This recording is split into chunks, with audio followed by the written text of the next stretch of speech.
moving down, and then you're waiting to see if the candles are trying to form some sort of a support, right? So now when you have something like this, and then you can turn around and say, okay, you know what? We have a bullish trend. Candles made a high right over here, right? You have a high. So now there's a 70% chance that the price is going to retest that high, right? Now on the higher time frame, this move is going to look something like this. Let's say this is the 4-hour time frame. So this is what's going to look like. So let me just do this. Let's do this, right? So this candle moving up would be these small candles moving up to retest this high.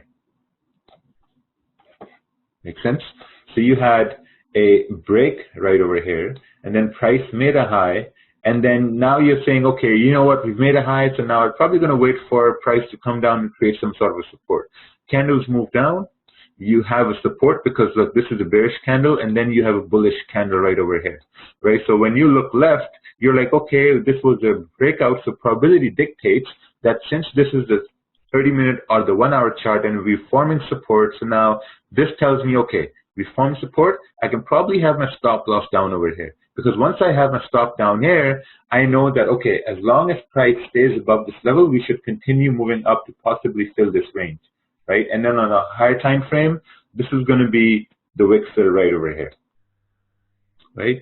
Some people ask me about wick fill, so that's how you gauge your wick fills, right? But sometimes there will be no retest. It happens. It's totally normal in the market because the market flows in its own ways. Like it depends on the volume, it depends on what's happening fundamentally. It also depends on whether there was some high volatility news or not, right? Because if you get no retest, that's okay, because your plan dictates that you're always going to look for a candle to form a support at a retest, and then you're going to enter your trade, right?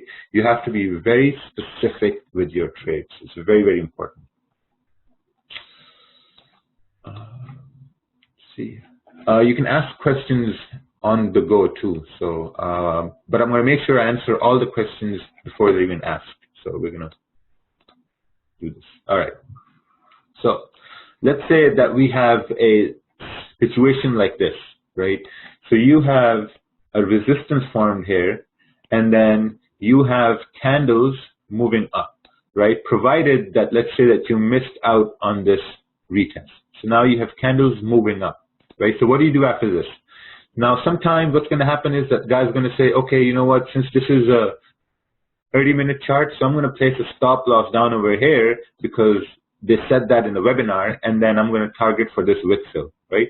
What you don't understand is that there is a resistance area here that was broken, because when you look at this level here, look at this candle, it was bullish, and then you had a strong bearish candle, right? So when you have the strong bearish candle, you also got to look at yourself and say, okay, so why did this candle happen? What was in this area that made this candle go all the way down, right? It was probably something strong. So now what you got to see is now all you got to do is you just got to wait to see if the candles will actually come down to this area, because if they do, you have a higher chances, a very strong probability of candles to continue moving bullish, right? Because we've made a high right over here. So let's see what happens. So you have this candle coming down here. So now what do you do? So do you take, how is that a retest when it never broke that resistance? Oh no, that was just for like, that was just for example purposes, right? But we're focusing on what's happening in the now, right?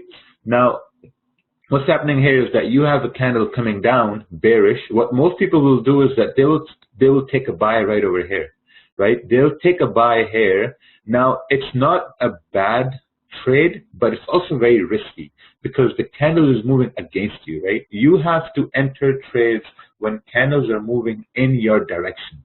If you're looking for buys, you want candles to move in bullish, right? If you're looking for sells, you want candles to move bearish, right? So now when you look at this, you're seeing that, okay, the candle is moving bearish. And when you look left, you see that, okay, it's coming into that zone. So what do? You have to wait.